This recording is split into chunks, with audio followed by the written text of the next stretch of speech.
Do you ever wake up with this longing for something or somewhere? Kind of like you're stuck in the wrong place. See what you think of this then. Ta-da!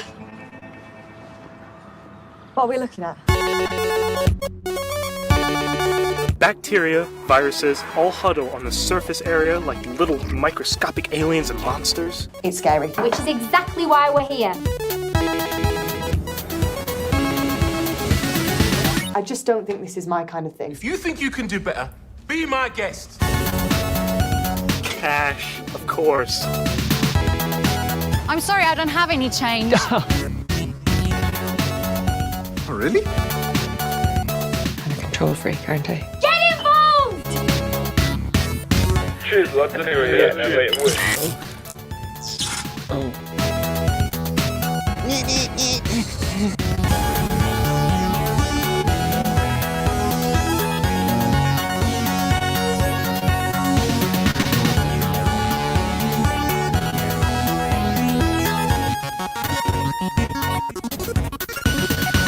Why don't you come back next week? Hi, everyone. Welcome to day 2 of the People's Film Festival. I'm the festival director, Dustin Curtis Murphy. We have 50 short films streaming at kinoshortfilm.com/the People's Film Festival, and you can access all of them from now until March 12th for only pay what you can afford. You can also vote for your favorite filmmaker to win our £1,000 film fund. And right now I'm chatting with 4 fellow festival directors. Now this conversation is to help all you short filmmakers out there go from official rejection to official selection. So I'll introduce them one at a time as I bring them into the room. First up, we have Mark Brennan from the Exit 6 Film Festival. Hey, Dustin. Thanks very much for having me. How you doing? Good. How are you, Mark?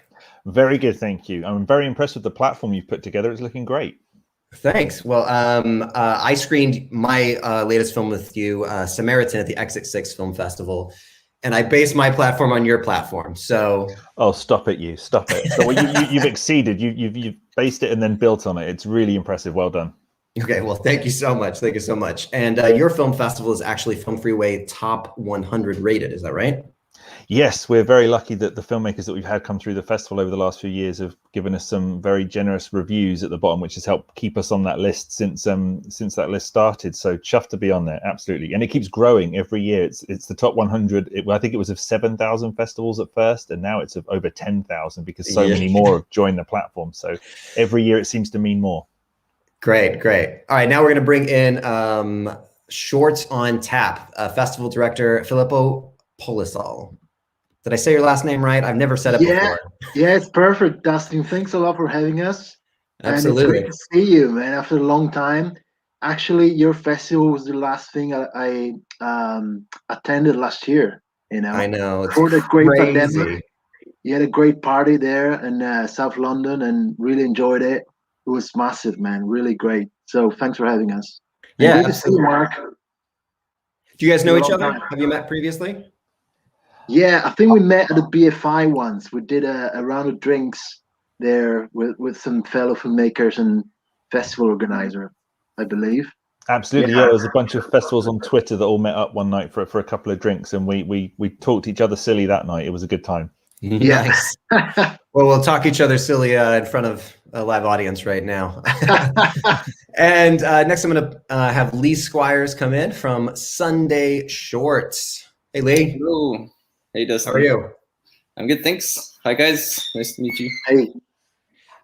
Do you know everybody in the room, or? I don't know the people personally, but I know the festivals. Nice. So, yeah, looking forward to hearing more about it. Nice. Had a lot of good things about all of them as well. And finally, we'll get Angela Peters from TweetFest into the room. I typically start with ladies first, but she said she had a baby in the background, so I just wanted to give her time. How are you doing, Angie? You're still on mute. Hi, guys. How's everyone? Good. How are you? How's the baby? The baby's good now. My internet seems to be really slow, so let's hope that gets normal. No worries. Yeah. All right, so welcome everyone. I'm going to start by just framing the conversation. I kind of really want to frame the entire conversation around filmmaker mental health because, we're in a fairly liberal industry that loves to latch onto social issues. But, there's so much rejection in the festival circuit, and I know firsthand how much that can have a negative effect on the impact of mental health for filmmakers.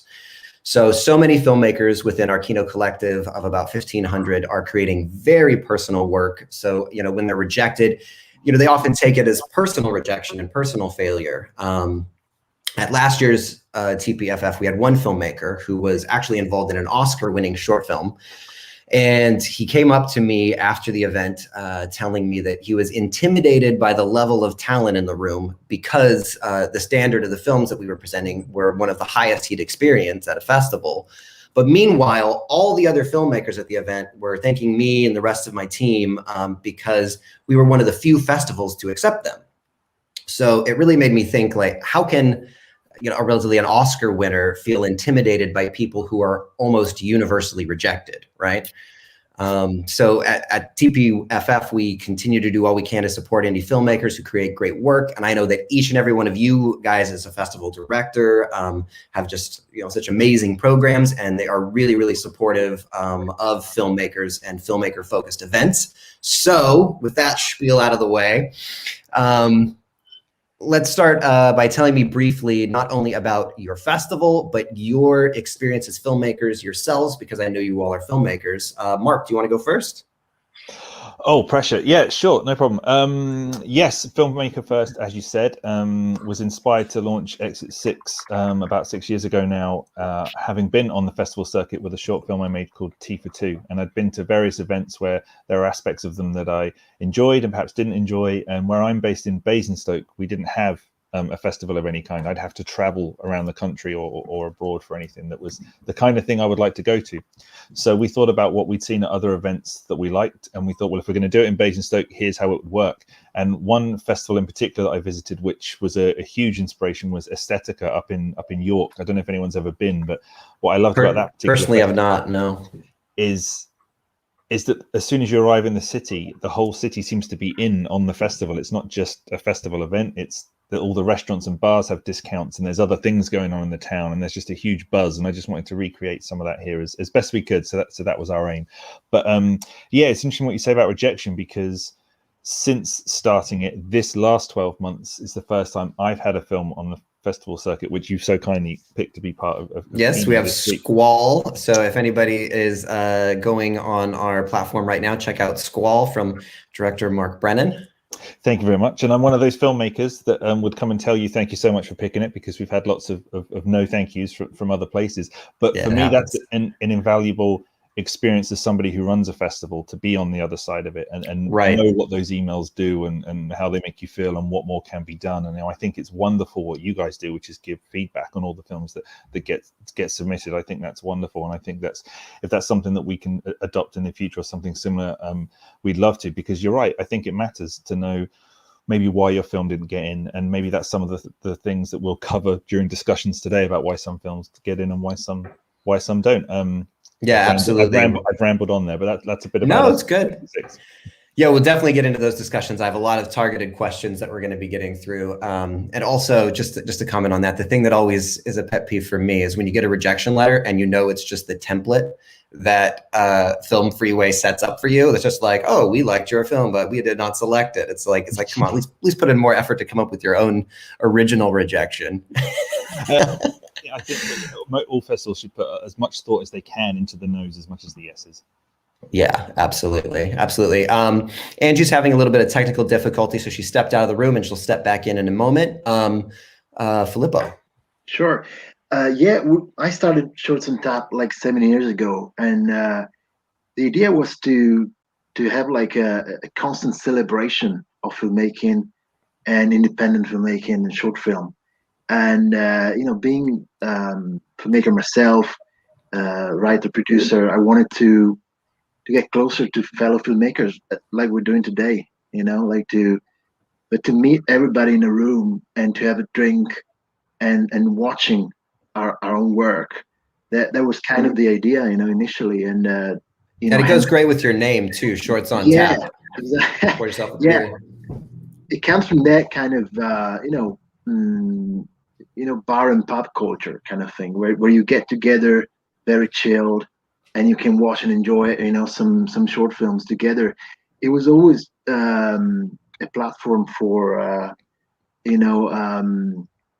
togetherness. We obviously, you have to go through some rejections as well, but we're trying to screen as many films as possible and give a voice to as many filmmakers as possible. And this is why we're active all year long. We used to do it like every month, twice a month sometimes, just so you get an enormous amount of films on board, and trying to keep rejection to a very minimum, really. Yeah. And it's great because I know you're online now, but your in-person events were some of just amazing standards. It's beautiful theater in central London, one of the most beautiful screens that I've screened on, because I screened my film Bottomless with you, I think, again, a little over a year ago, right before lockdown. It was just such a great event. You are also a filmmaker. You did you produced Raincatcher, which is a great film, and it's gone to be very successful, including being distributed, I think, by HBO. So, want to tell us just a little bit about your filmmaking background? Yeah, thanks, man. I'm a producer. That's my main focus, and Shorts on Tap was something always on the side in a way. It took up a lot of space, but it was always a kind of a side project. And with my dear friend and colleague Michele, we wrote and directed and produced this short film 3 years ago that did really well in festivals around the world, and locally as well. We went to Estetica, we went to Leeds, and Abertoir as well in Wales, and and then luckily we got picked up by HBO for a distribution deal on their network. They have like HBO Fantastic. Europe. Yeah, it's a great honor, man. Really, to have such a great name on our short film. So yeah, it's on European territories. So I think Central Europe and Eastern Europe, they have different areas. They cover, but also on their HBO Go platform. So it's an online thing as well. And that's it. We're now developing a feature film based on that. Fingers crossed, guys. Hopefully we'll get there. But that's the story. Great. Lee, do you want to tell us a little about yourself and Sunday Shorts? Sure. So Sunday Shorts, if you're not familiar with it, it's currently a monthly film festival that's online and in person. And it was supposed to have a roundup event at the end of last year, but like every event, it was cancelled and put online. So hopefully this year. But it actually started as it was set up by a classmate in film school, as she was just working in a bar in Peckham and wanted to use their event space to show our films to each other and offer some feedback and kind of get a little bit of a Q&A experience before going to like a proper festival. And everyone really liked it. And I was one of the first filmmakers, and that was how I met her. And then we ran out of films and we ran out of friends. So I started to reach out to people and invite them to the event. And then it eventually grew into what it is. And I've been doing that every month for 5 years now. Amazing. I think being a filmmaker and a festival director, you learn a lot from both sides. Like I'm making things all the time, and I like them, and people like them. But I look at them and I'm like, this isn't a festival film, or this just doesn't belong in this kind of festival, whatever. So I quite quickly move on, and I think that's probably the best way for people to learn is just to go to events and see stuff is being shown.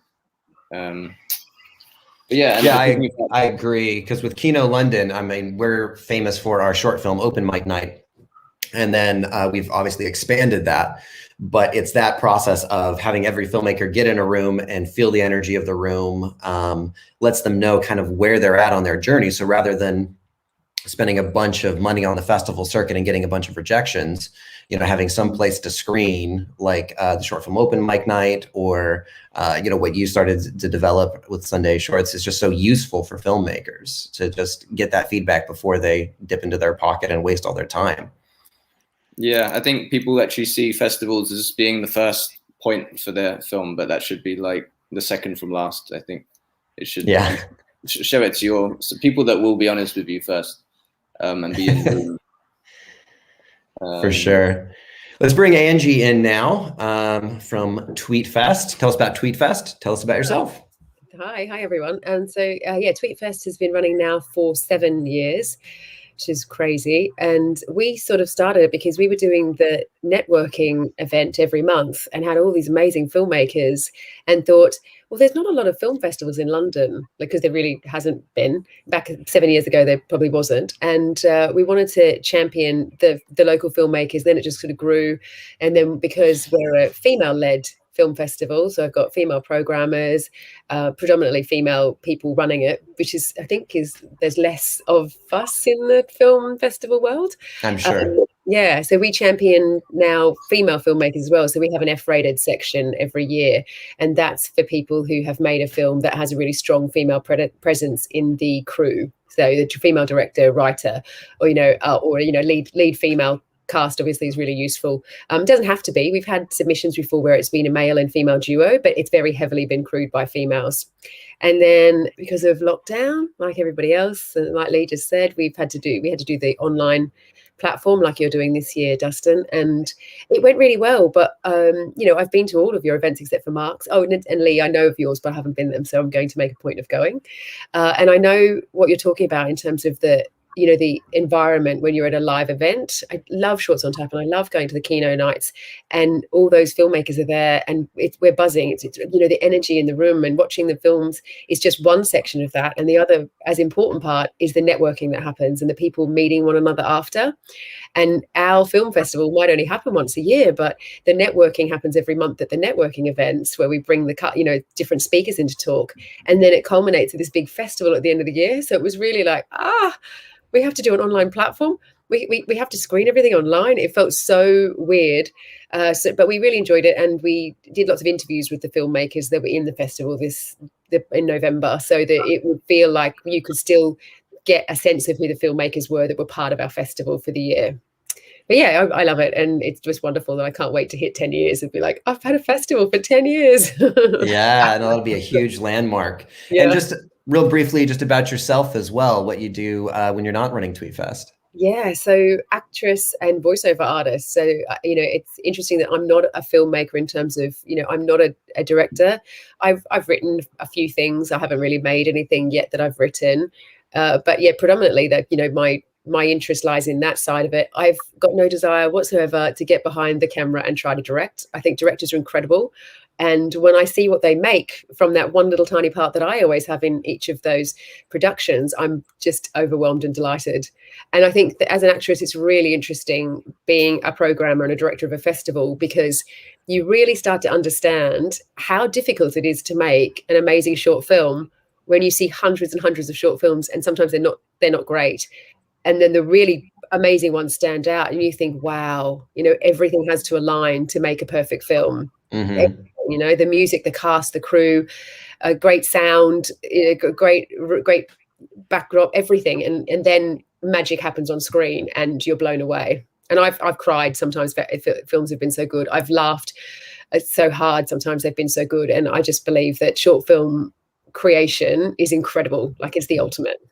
It is. I would agree, because so much of the time, sometimes it takes more craft sometimes to pack so much in such a tight, little, succinct film than if you have a longer film that you're kind of, really have the chance to dive into the subtext. You might spend more time in production for a feature, but there's something really special about the craft involved in a short film. So speaking about that, I want to be relatively quick fire with answers on this next question. What is one of the most impactful short films that you've ever seen? It can be at your festival or someone else's.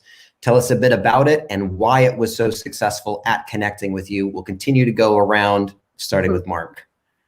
From very quickly off the top of my head, it was a film we had last year in the festival called In This Life from an American filmmaker, and it was a kind of a very visual dance piece with no dialogue or scenes or anything like that. It was a dance film, but it was so much more than a dance film, and I think that's why it stood out to me.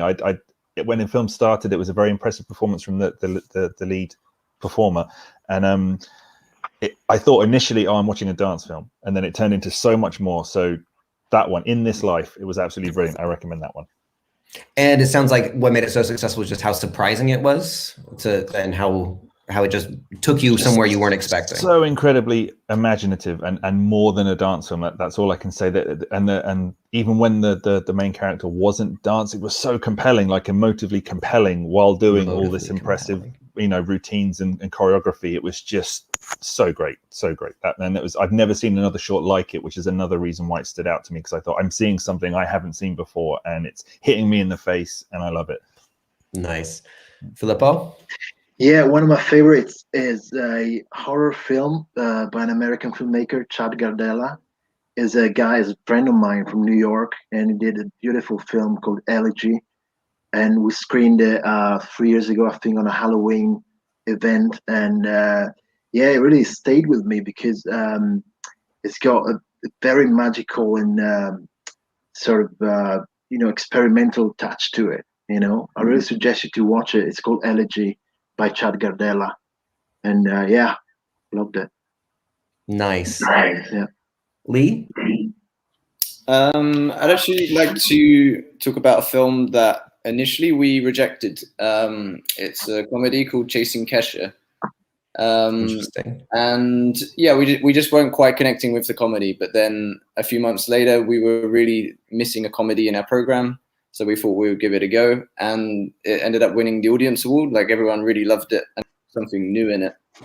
And then it ended up winning best comedy that year as well. So it went from essentially the bin to the top prize. That's interesting. People like it for lots of different reasons. Like, it's just two actors. It's about someone with multiple personality disorder, and her doctor falls in love with one of the characters that she is playing, and it's just one room, one scene in one moment, and people will like it for lots of different reasons. So I think that's very strong in short film structure, is that one room, one scene, the tiny arc of a scene rather than the full arc of a feature. I think one of the biggest mistakes that I see short filmmakers make is they try to make a feature and cram it into 10 minutes. So it's something for anybody listening to keep in mind. Shorter is better, simpler is better so much of the time. Angie, how about you? Hello. I think we have to have a list of all these shorts afterwards as well. So we should be good. can walk up. Amazing.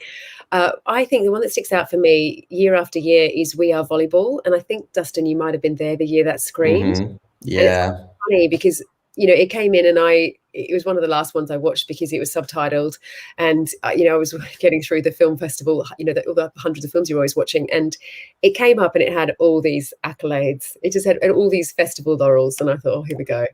And then it started, and I literally, it made me sit up. Right, I was just so blown away. And then the same thing happened when it ran at the festival. It was one of only 2 international short films that was screened at the festival night at the gala. And it came up with all the laurels again, and the audience just started laughing because there was 3 pages of laurels. So people were like, "Oh, this is ridiculous." It's a bit ridiculous, is what we thought. Yeah, it seemed ridiculous. And then the film progresses, and it's incredible, and it lived up. It lived up to the laurels. Yeah, and it's a little boy, who's in a concentration camp, or in a camp where he's not allowed to leave.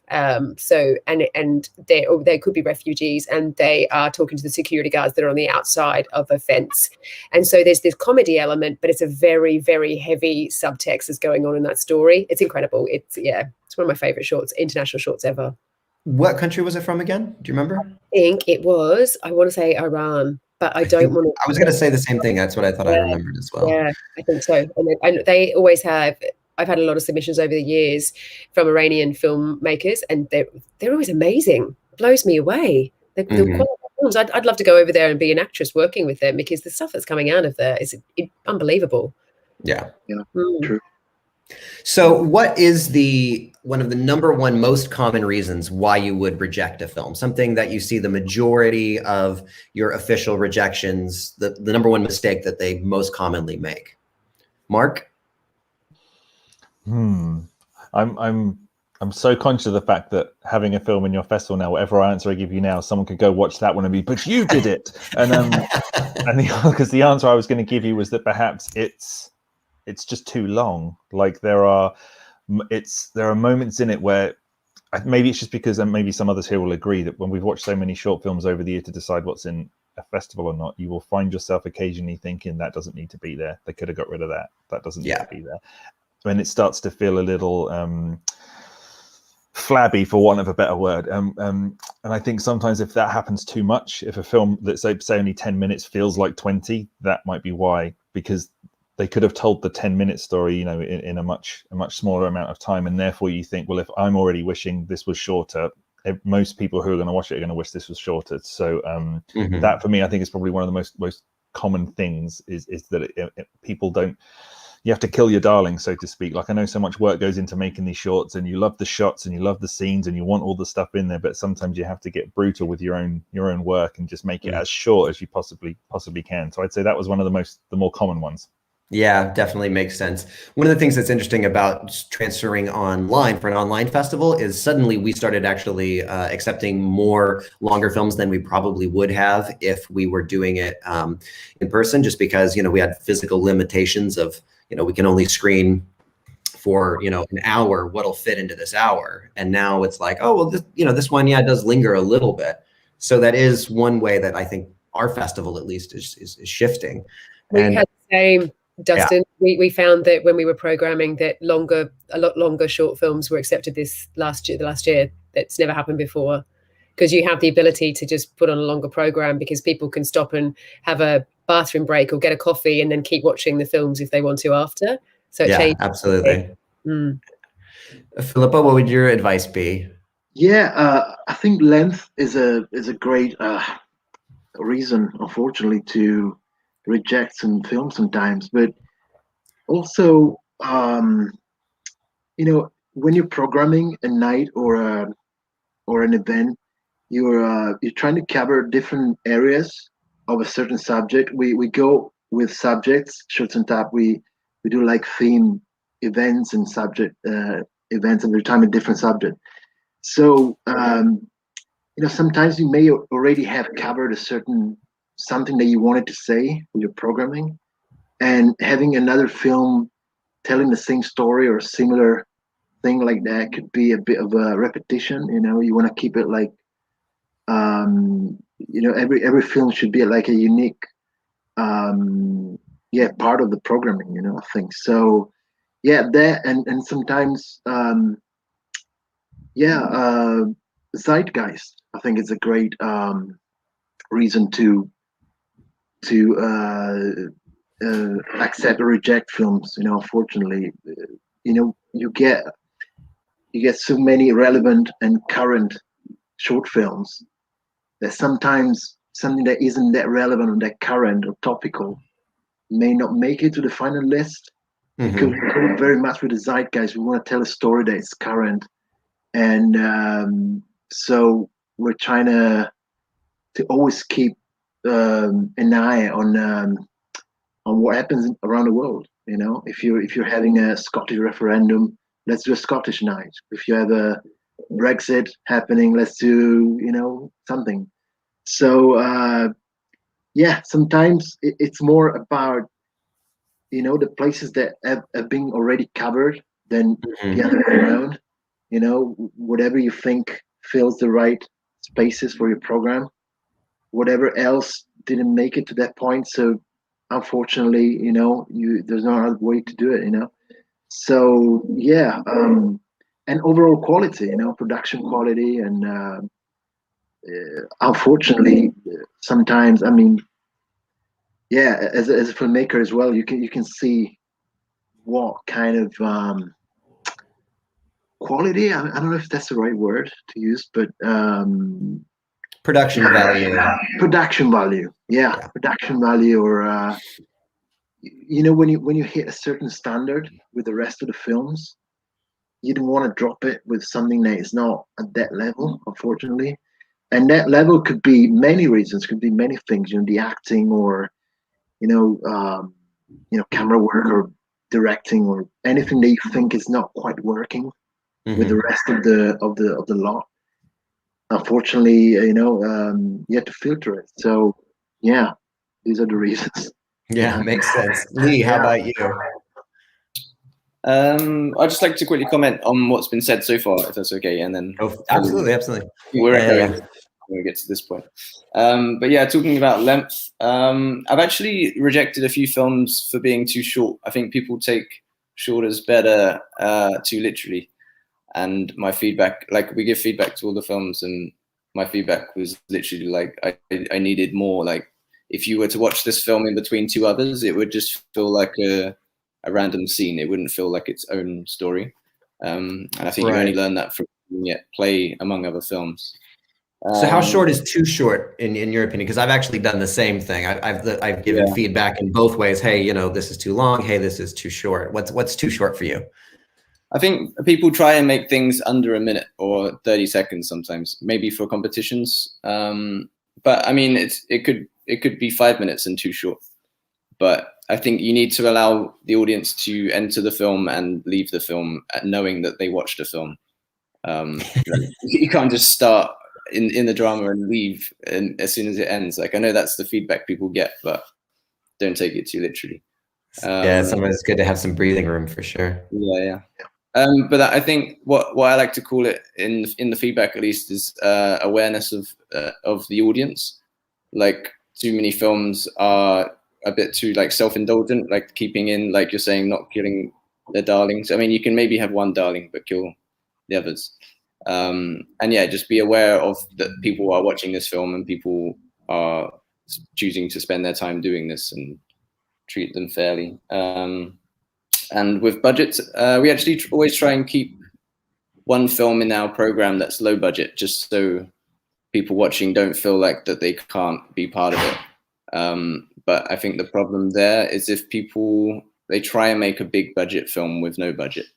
Like I think it's got to I don't know. Just if you give a guy a walkie-talkie, he can't then be a police officer. Like there's more to it than that.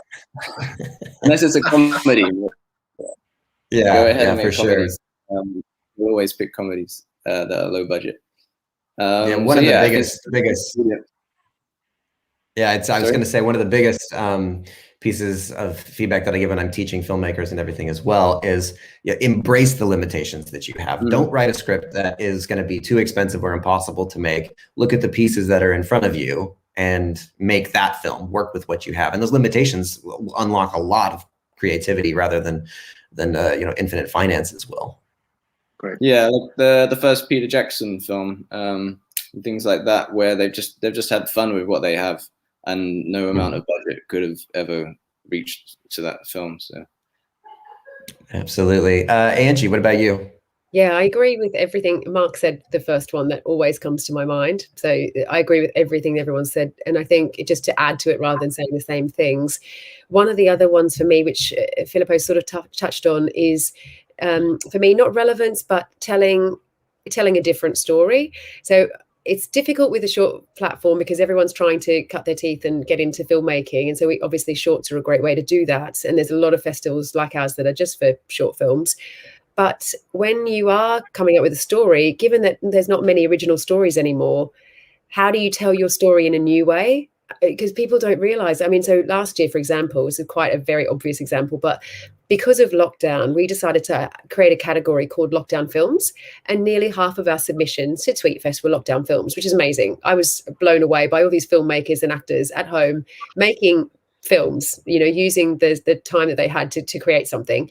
What they didn't realize was that we got a lot of submissions, that were just Zoom phone calls, and they weren't very original. And I know that they thought they were being really original, and I really, I praised them on making an effort, but you really do have to think outside the box. And then one or two were these incredibly ingenious storylines within a Zoom phone call. And of course they made it through to the final lockdown selection because they blew us away. They were just so original. And, you get a lot of stories that are stories about hardships. You might have stories about a woman going through something, experiencing something awful. There's really common themes that come up. It's just finding a way to tell that story in a new way. Not that we don't want to hear the story, but you've just got to remember that when you're watching hundreds of films, that story's probably come up quite a few times before. Yeah. Well, I think one of the things that I've learned from my own experience is I started making films before I was watching short films. And I think a lot of filmmakers are in that same thing, to where, they might not have seen this, at the Odeon, so they think it's original, but actually within the festival circuit, putting, as festival directors, we have a leg up with that. I mean, we're watching, hundreds of submissions and thinking like, oh, well, this has all been made. What hasn't been made? So my big advice for filmmakers is that, yeah. I agree. And do you ever have a moment where, have you guys ever watched films over the years and thought, oh, I wish I'd thought of that? Because I did. I've just thought, that's genius. That's genius, and that didn't cost you anything to make. You're a legend, yeah. And I've wanted to take to the filmmaker after. You're amazing. Like, you don't understand. You blew me away. Absolutely. And one final thing that none of you touched on, that was actually the one that I wrote down, is one of the biggest, since we have a feedback festival, one of the biggest pieces of feedback that I give to people is, you did a great job acting. You had a beautiful cinematography. You really wrote a great script. Why didn't you get a good sound guy on board? Sound is the #1 mistake I see people make. It's been a complete afterthought for them. Do you guys notice that as well? Now that you're raising that, yeah, it's true. Yeah. And Filippo, you screen in the Regent Cinema. It's the most amazing cinema. But if a film hasn't got good sound, it just wouldn't pass in that cinema, would it? Like, cinematically, you can't put a short up there and have like clunky sound and words not being heard. It just won't work. It's very true, guys. Yeah. Absolutely. So let's talk a little bit about quality versus content then. This is going to go straight into it with my sound comment. So I recently saw a short film that was playing at played at BAFTA and Academy qualifying film festival, right? And it played at festivals that I was rejected from. So of course I'm looking at it through that lens. And I'm like, all right, so what does this film have that my film didn't have, that it got elevated to this very prestigious festival? And I noticed that they didn't record their sound properly. So they went back in and they did ADR, and then they didn't time their lips with the ADR properly or mix it properly. So it looked completely fake. And this is at Academy Award qualifying, BAFTA qualifying film festivals. It's a film I wouldn't even put in my own festival. But I know the reason why they picked it. It was because it was topical. The programmer clearly had an emotional response to the story over the actual quality of the filmmaking. How do you guys balance quality and content, and what are your thoughts on that? Start with Mark again. We're going to go around the room. Oh man, okay, right. That's a really good question. I was having a discussion with some people not too long ago about the question of originality versus execution. What's more important in a short film, that it's technically proficient or that it's doing something either emotive, important, or new, or something you haven't seen before. And I think that what you've just mentioned there, and the fact that the festival program at another festival responded to it, I think brings back just the subjectiveness of short film, either what people are going to react to and what they're not to. Some person might have watched that film, heard or recognized some of the deficiencies that you mentioned, but they didn't outweigh the positive reaction that the film gave them in other areas. They made them feel, it made them think, and for them, it didn't matter that the sound wasn't completely perfect. And I think that's the thing that makes all film festivals so different. Just because there's a platform with 10,000 film festivals doesn't mean they're all cookie cutter events that will all show the same good stuff. It's not the same short films that get in everywhere, as you mentioned just then. It will always come down to who is watching it. And I think I was going to say, I'm glad it's like that, because that means there is a place for most people's short films somewhere, So when all those rejections keep coming in, as I've had them loads of times for my film, and then I get the great ones, the responses from your film festival, I get to show it. There's so much more opportunity out there for your film, even if there are some deficiencies in there. But I think if you've done everything you can to make the best film you're able to, I will always applaud that person and I will always give them the benefit of the doubt. But sometimes, as you're saying, there might be elements that you can't ignore. Like like Angie was saying, if you had to play a film in a big cinema like the Regents where the sound is really going to play up, you might not be able to ignore that because that's not going to be a great experience for the people watching. But other than that, I think it's entirely subjective. Could I be sitting more on the fence any more than I am right now? The whole thing. That's my diplomatic answer to that question on the fly. Interesting. Well, Filippo, what's your take on that? Yeah, I think we need to know what kind of product we have and how to place it, and a good festival strategy is key, for every filmmaker. Certainly a horror film or a genre film will never work in a festival like Berlin or Venice, or where certain other things are more sort of accepted. I think as Mark said, it's very hard to decide where's the line between quality and content. Obviously very subjective, but depends what kind of night you're programming, what kind of event you're doing, because that film with a very bad sound may have a great message that you can't go without. If that's a great message and it nails it, spot on message kind of thing.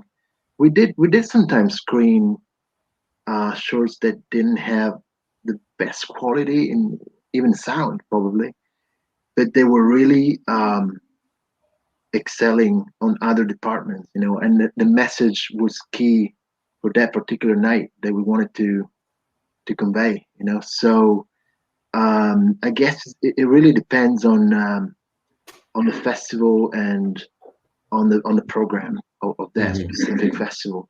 But from the filmmaker point of view, to have a good festival strategy, to know where your product can work or wouldn't work, that's the best thing, and we need to study that, and as filmmakers. Yeah, absolutely. Yeah. As just a little bit of a side question with that, and then we'll go back to this another question. What quick fire answer is one of your best places for researching festivals? Of where will I program? Where will I program well? Because so many people are just submitting to festivals blindly. I would start from my own rejections, the festival that rejected my films in the past, and you start learning and mapping out the different festivals around the world. And as you attend those festivals as well, and you watch their programs online or in cinema, you really start understanding what they're all about, and where you can fit in with your product. At the end of the day, I hate to call it a product, but it is a product. We have a short film, you want to place it on the market, you want to have it seen and selected. So it's good to know what kind of shops would take that product to sell, Yeah, absolutely. Lee, do you have thoughts about content versus quality versus content? Yeah, I think, for me personally, I really like quite low quality films. But the way that we program our festival, that there's 3 of us and we pick our favorites, and then we have a phone conversation until we're left with the program. So not always the ones that I like get in, but we also have like semi-finalists and feedback, so they know that we liked it, but for whatever reason, it's just not selected yet. But I think with sound compared to visuals is a creative thing, but sound, it's either right or it's wrong. And you can only, if you just listen back to it on speakers, and there's loads of videos on YouTube, tutorials and masterclasses where you can just learn the basics, and it doesn't need to be the best sound ever. You don't need to spend loads of money and loads of time. It just needs to be right. Like, it's just got to be the correct amount of decibels. You need to be able to hear things. So yeah, I don't know. I'm normally put off a bit if a film looks incredible. If there's like a 3-minute really expensive title sequence and drone shots, I'm already ready to say no personally. if it's all shaky camera, like the sounds all over the place, I kind of get excited. I'm like, what's gonna happen? You like it gritty. You like it gritty and raw. But I'm not a normal festival. Like I've literally picked a film and then talked to the filmmaker and edited it myself multiple times.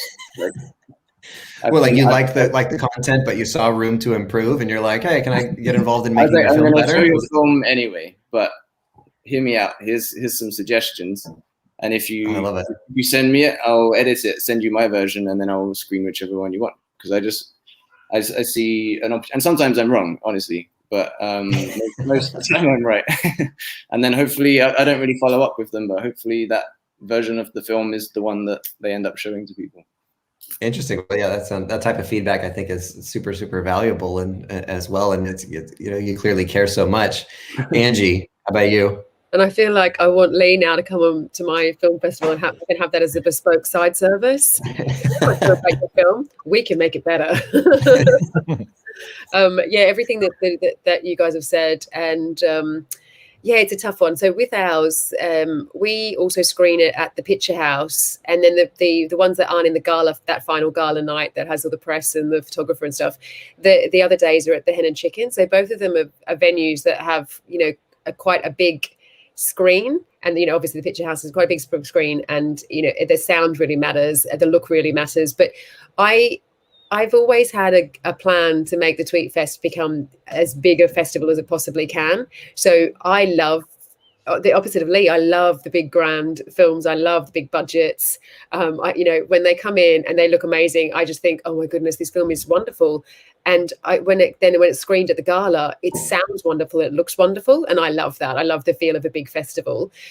We actually had Raincatcher in a few years ago, and it won awards because it was so brilliant. And so it's an epic film, and it's a really great example of if you make a film with a decent budget and do it brilliantly and have an amazing actor and everything's wonderful, look, it ends up with HBO, and so I do love those. Having said that, I am still a really small, TweetFest is still a really small festival, and we do a similar thing, Lee. We sit down and we have to go back and forth until we work out what's in the program. But all of our films are judged by multiple judges, so some films just don't make it through that, and that I can't do anything about that. That's how we do it. So every single film is watched by a minimum of 2 or 3 judges. Typically, most short films are watched by 3+ judges. And that means that you can't get around the fact that someone's given it a 5 out of 10 and it's not going to make the film festival. But if there's one that I really like, I will fight for it. And I will fight hard if I really want to get that film in. And it may not be the best quality, but it might be an amazing story or amazing acting. So, we don't just have really big budget films. I don't always get really big budget films in the film festival that are entered. We try to make it a marriage between both. And also, I never want to get away from the reason that I started the film festival, which was to support local filmmakers that I knew and that were in the UK. And then, the international component was an added bonus. And I don't believe we always have big budgets, and I don't believe a story needs a big budget, and we don't need drones every time to tell a great story. It could be a single room location with one person. So I don't want to forget the smaller films as well. And I don't know, like if it's done well, a lot of the time it doesn't matter whether you spend 100 or you spend 10 grand. If it's a good story and the sound is good, then it's got a very good chance of getting through and with us. Yeah, well, one of the things just about our curation process at TPFF is, everybody who is like our core team and even our honorary judges we're all filmmakers. Yeah. So the way I always position it in discussions is, okay, if you were this filmmaker and you were sitting in the audience and this film got in instead of your film, would you go, yeah, I can see why that made it in? Or would you go, really, that made it in over mine? And I constantly remind everybody to that's the perspective I want our festival to have. So that being said, I just talk, briefly about the different tiers of festivals, their varying degree of competitiveness and their benefit. So I kind of would put festivals into 3 different categories, right? There are top tier festivals, BAFTA Academy qualifiers. Obviously, those are super, super competitive. You're talking, thousands upon thousands of entries, and sometimes with very, very small shorts programs. Sometimes, just a couple dozen, right? There's the opposite side, which I would call bottom feeder festivals. I think, there's so many festivals that are popping up these days. I get advertisements, we will watch your film and give you a laurel within 24 hours plus a review that you can have. And I'm like, yeah, that's not, I can see where you're trying to add some benefit there, but, I think it's a little bit more of a money grab. And sometimes you look at the fees associated with those festivals and you're like, yeah, no thanks. I can create my own laurel for that in Photoshop. And then, there's mid-range festivals. And as a filmmaker, I've had the best experience at mid-range festivals. Earlier this year, I've screened finally at my first BAFTA qualifier. I was a semifinalist in an Academy qualifier for the first time. Still, I would go for experience is always best at mid-range festivals that are filmmaker focused, festivals that kind of care about the filmmaker rather than seeing your film as another piece of content in a really big program that is so common with the big tier festivals. So with that, what do you think about all the different tiers, the benefits, and how much is too much to pay for a film festival of those varying things? I'm conscious that we're always going to Mark first for first comments. Let's mix it up and let's go to Lee first for this one. How much is too much to pay for a film festival? Yeah, it's a good question. I think for me, when I've been submitting to festivals, I try and do it every year just so I feel like I'm on both sides of the fence and I know what's happening. And I'll make a budget, and then I'll make a list of the festivals I want to submit to, and then I'll see how that compares. And if like 30% of my budget is going on one festival because it's like the extended deadline, I ask myself, is it really worth that one festival, or could I maybe submit to 10 like mid-range festivals? So I think it depends on your budget. If you've got lots to spend, then go for it. But make sure you know the festivals that you're screening at. Like, I've always been very interested in slam dance, and I was watching their films last week, and I was actually quite surprised at the content they show. Like, it wasn't quite what I was expecting. I really liked it, but until like now I've watched it. Now I'll watch my own films through that lens and be like, can I imagine that film showing there?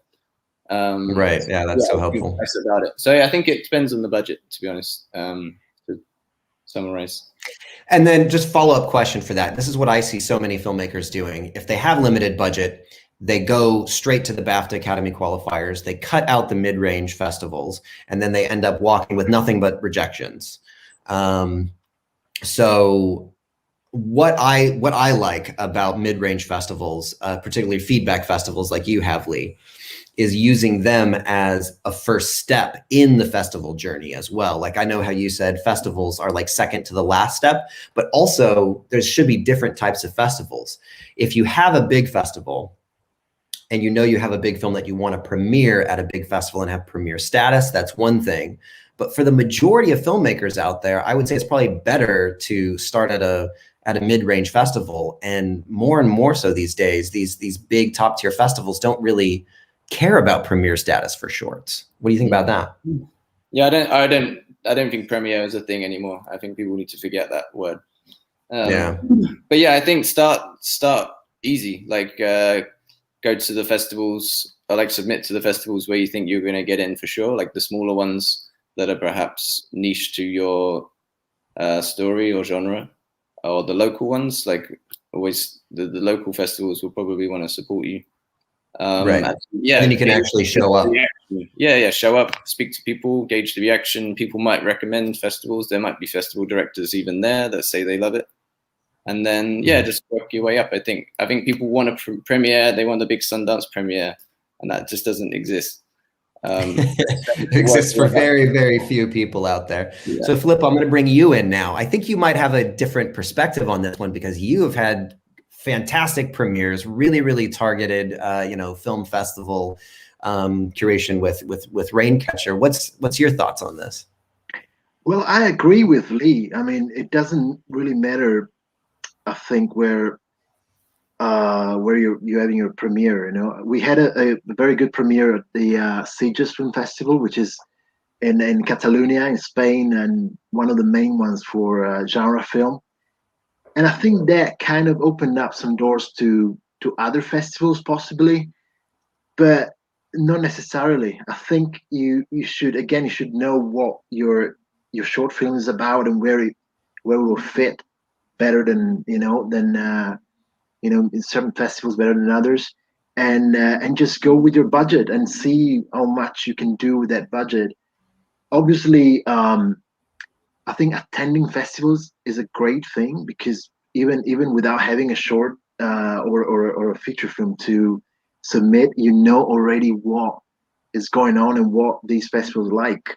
So if you go to Sitges, if you go to Estetica, if you go to Brussels, or to Rain Dance or whatever, you'll know there's a certain way of doing things there. The programmers, they like certain things rather than others. So I think attending festivals is key. Go to as many as possible, have fun, meet people, have a chat, have a drink, watch the films, and then you'll know, once you have a short film of your own, you'll know, oh, I like that festival, I like the vibe, I like the programmers, I like the energy.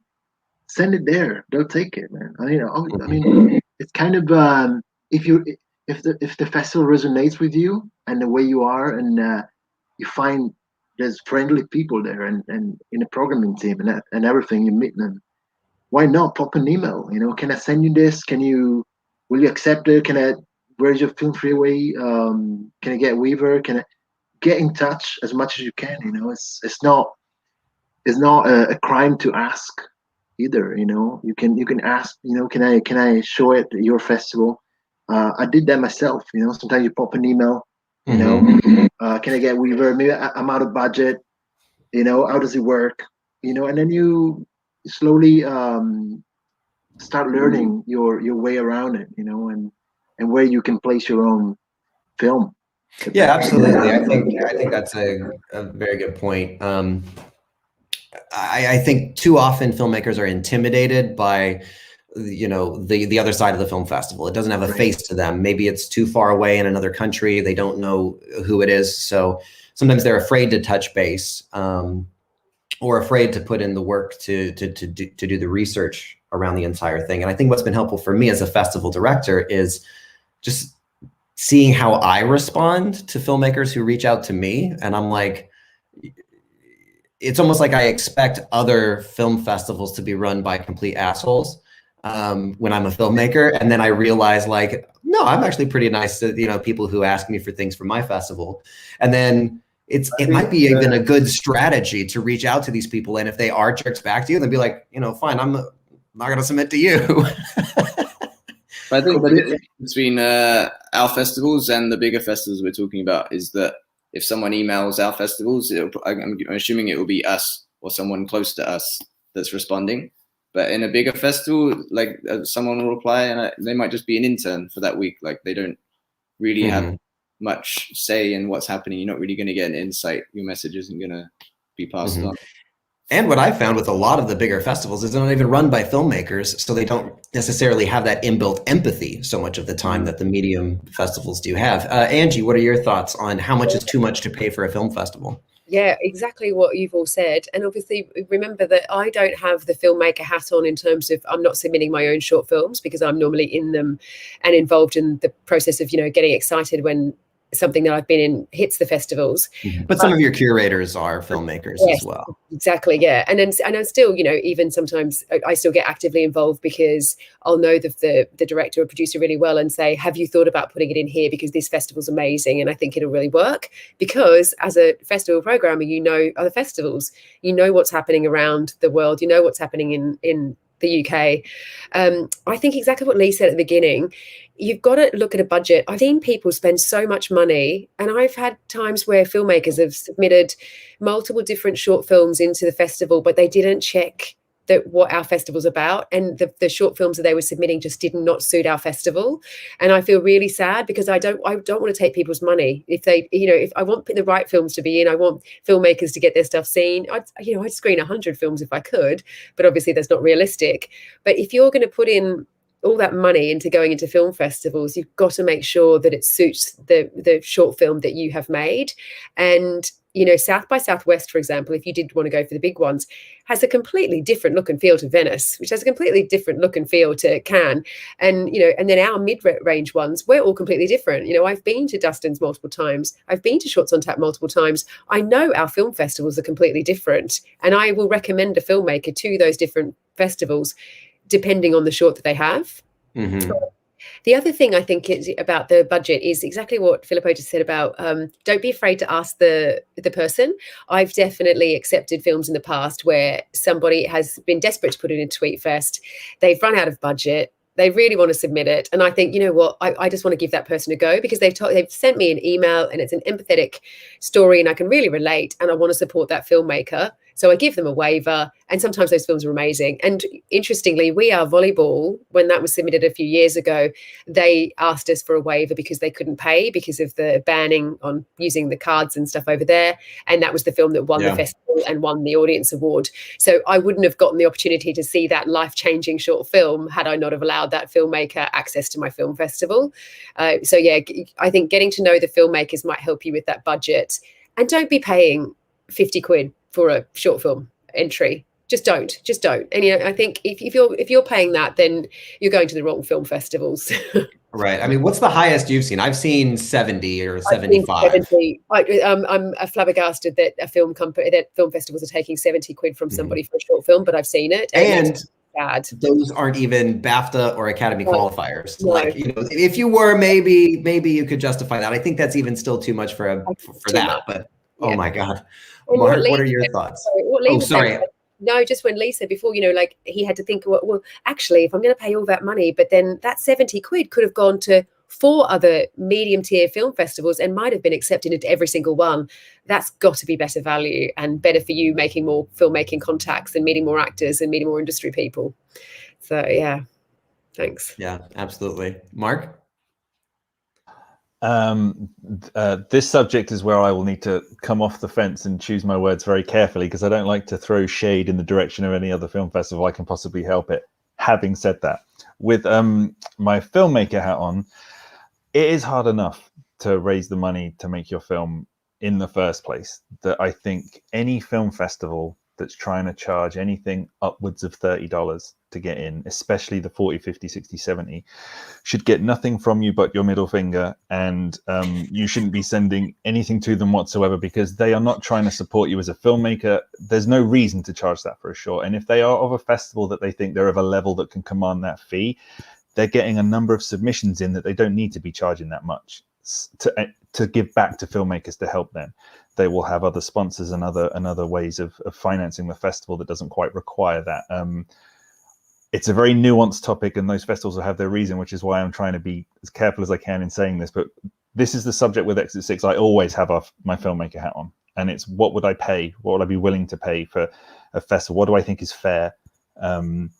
We're all volunteers at Exit 6, so the onus is on me to find the money elsewhere to try and make the event happen as best it can, because I refuse to put that on the filmmakers who have done an amazing thing in the first place by making that film, and to then say, I expect you to pay over a certain amount for the chance to come into the festival, makes my blood boil that people do that. And I can't help but feel some of them are in it for the wrong reasons, and they're looking to make some money, and it's a status thing and all the things I hate as a filmmaker. So of all the things I do for Exit 6 as a festival director, that side of it will always be the filmmaker first, because I kind of think, what would I pay for a festival? What do I think is fair? And go from that. So to be very specific about your question, how much is too much to pay for a film festival? For a short film, anything over 30 for a short film, $30, I would be seriously consider the motivations of that festival and if it's the right one for you. But that's just me. That's my personal. No, it's very interesting because that's kind of the new strategy that I'm doing. That's how specific I get. If it's above $30, no, thank you, and with very, very few exceptions. And then for me also, if it's anything under 30, then it's looking at what that benefit is.